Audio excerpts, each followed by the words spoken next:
امریکی حملے اور ایران کی طرف سے جوابی حملے کے بیچ ایران نے ایک بہت بڑا دعویٰ کیا ہے۔ ایران کا دعویٰ یہ ہے کہ اس دعوے کے بیچ ہی کہیں نہ کہیں ڈونلڈ ٹرمپ کی بوکھلاہٹ سامنے آ رہی ہے۔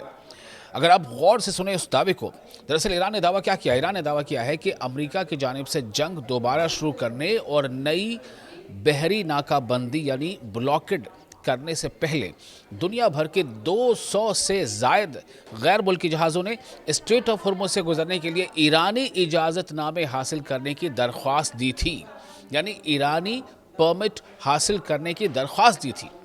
یہ ایران کا دعویٰ ہے اور یہ بہت بڑا دعویٰ اپنے آپ میں ہے، اور کہیں نہ کہیں ایسا لگتا ہے کہ اسی دعوے کے عین مطابق یا اس دعوے کے ہی ارد گرد ڈونلڈ ٹرمپ کچھ بوکھلاہٹ کا شکار ہیں۔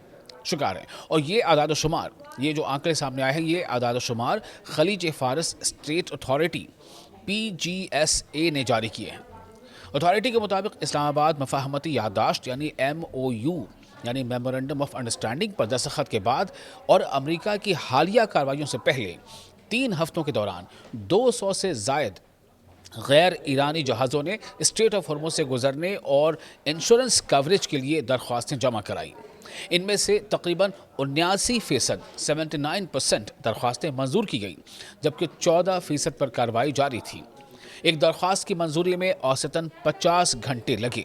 رپورٹ کے مطابق درخواست دینے والے جہازوں میں تیل بردار ٹینکر سب سے زیادہ تھے، جن کا ایوریج یا تناسب 41% رہا۔ اس کے بعد بلک کیریئرز کے ساتھ ساتھ اس کے بعد جو تیل ٹینکرز ہیں، اس کے علاوہ بلک کیریئرز 27% اور کنٹینر شپ 18% کے ساتھ شامل رہے۔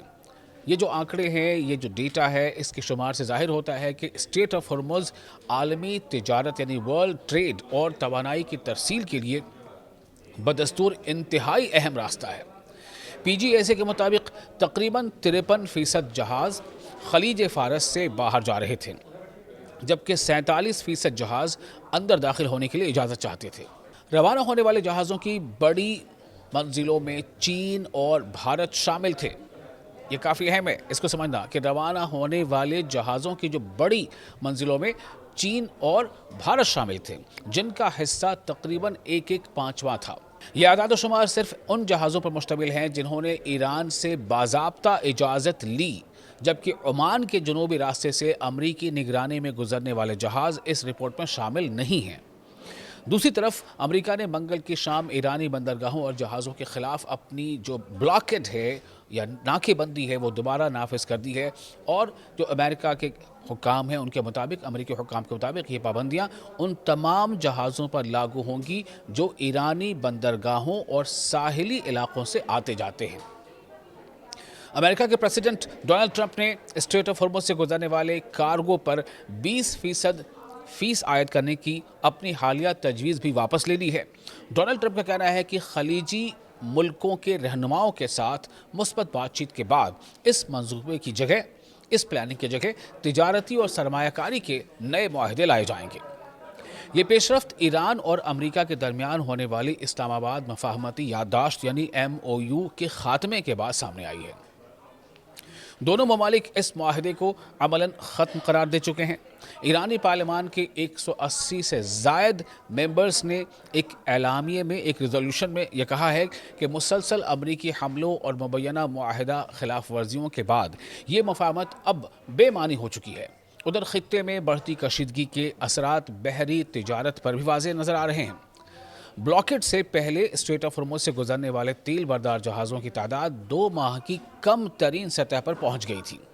سیکیورٹی خدشات کے باعث کئی جہازوں نے اپنے ٹریکنگ سسٹمز بھی بند کر دیے تھے۔ رپورٹس کے مطابق ایران نے حالیہ کشیدگی بڑھنے پر صرف 24 گھنٹوں کے اندر تقریباً 1.10 کروڑ بیرل کچا تیل، جسے خام تیل کہا جاتا ہے، کروڈ آئل کہا جاتا ہے، وہ لے جانے والے ٹینکرز روانہ کیے تاکہ ممکنہ رکاوٹوں سے پہلے اپنی برآمدات جاری رکھی جا سکیں۔ کمنٹیٹرز کا کہنا ہے کہ آبنائے ہرمز میں یعنی اسٹریٹ آف ہرمز میں جاری تناؤ نہ صرف خطے یعنی بلکہ عالمی توانائی منڈی یعنی جو ورلڈ انرجی مارکیٹ ہے اور بین الاقوامی تجارت جو ورلڈ ٹریڈ ہے اس پر بھی گہرے اثرات مرتب کر سکتا ہے۔